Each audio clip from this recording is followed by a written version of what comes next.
Good morning. In a couple of days, our daughter Cora will turn 17.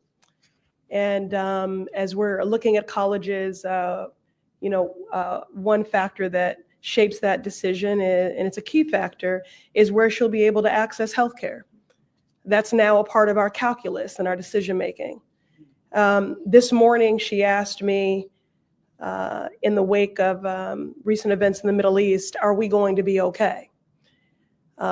She has shared with me her concerns for classmates who are immigrants who have expressed anxiety and fear about going away for a vacation and whether or not they'll be able to come back into the country. And they were born here. So every day that she asks me, are we going to be okay? It becomes harder and harder to answer that question with confidence that yes, we will be. But standing here shoulder to shoulder with my colleagues, you certainly fortify me in this work and in that belief that we will be okay and we will get to the other side of this. Thank you all for being here today. I want to echo the sentiment offered by our whip a moment ago that Congress should do everything in its power to rein in Trump and to prevent an endless war in Iran. I want to underscore the urgency of protecting our reproductive freedom. Reiterate this in my role as the co-chair of the House Reproductive Freedom Caucus.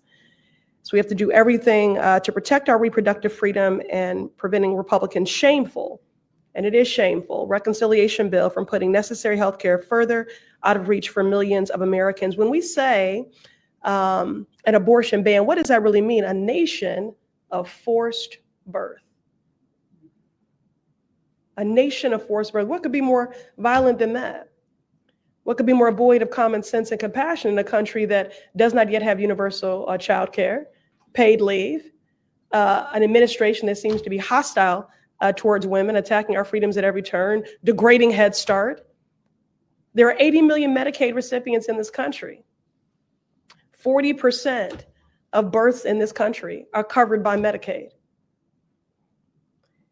So I want to say thank you to our partners in good at Planned Parenthood, who labor and love day in and day out, navigating a very perilous and unpredictable terrain.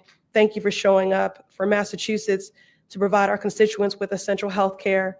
And I'll just share, when I came here in 1992 to pursue higher learning, a city where I did not know a soul, and found myself experiencing debilitating pain, I came to Planned Parenthood and was diagnosed with uterine fibroids.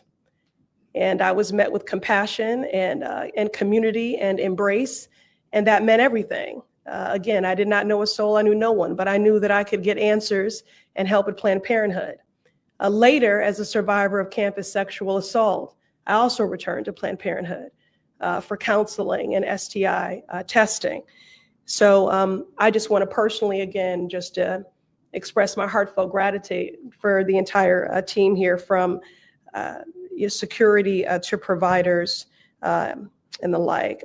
Every time we're in Washington and folks across the aisle, mostly but not only white men, start to attack the critical work of Planned Parenthood, I know the moment they open their mouth that they have never sat across from a dedicated Planned Parenthood provider or patient, because if they had, they would understand the vital importance of this work. Planned Parenthood is often the only accessible healthcare provider for families. The Massachusetts 7th, we are fortunate to have a real density of healthcare services, but in many parts of the country, the only place you can access care for miles is a Planned Parenthood. And Planned Parenthood clinics across this nation are quite literally saving lives. Planned Parenthood is often the only option for miles for life-saving cancer screenings. Regardless of zip code, they are the trusted provider folks turn to for preventative and routine medical care. Planned Parenthood is the place you can go to get affordable birth control and compassionate prenatal care. The attacks on Planned Parenthood are nothing new. In this moment, they are far more coordinated and sinister than we have ever seen, however.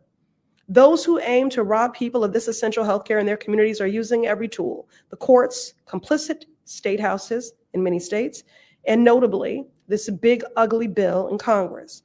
Imagine having the full power and authority of the United States government controlling the White House and the Senate, and you choose to go after cancer screenings for mothers.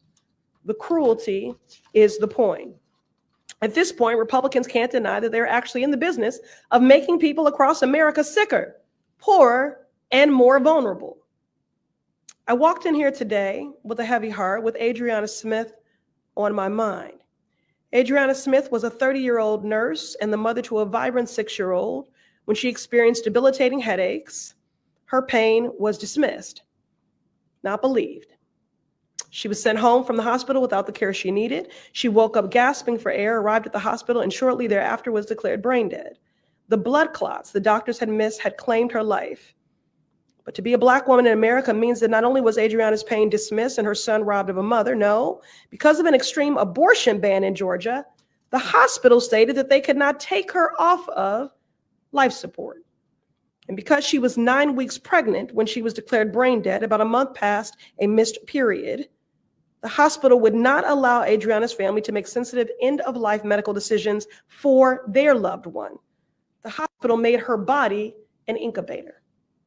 This week, baby Chance was delivered via posthumous emergency C-section and remains in the NICU. Ayanna's family was finally able to lay her to rest and to pick up the pieces as they navigate their deep grief. I wish I could say that Ayanna's story is a horrific anomaly, but we are experiencing up close the converging crises of Black maternal mortality and denials of essential abortion care in this post-Dobbs decision world. None of us are free until all of us are free. So this week, as we mark the 3 years since the devastating day the Supreme Court denied us our bodily autonomy and ripped away the basic right to abortion care in America, we recommit to fighting for families across this country to access the basic medical care they need to survive, to be safe in birth, to be treated with human dignity. This is not an inevitability. A more just America is possible, and it starts by defeating this big, ugly bill before it dismantles essential health care in America. So when we talk about defeating big, ugly things, I know somebody that knows how to do that very well. And I'll invite to the podium my sister in service and the struggle and in solidarity, Senator Elizabeth Warren. Oh, thank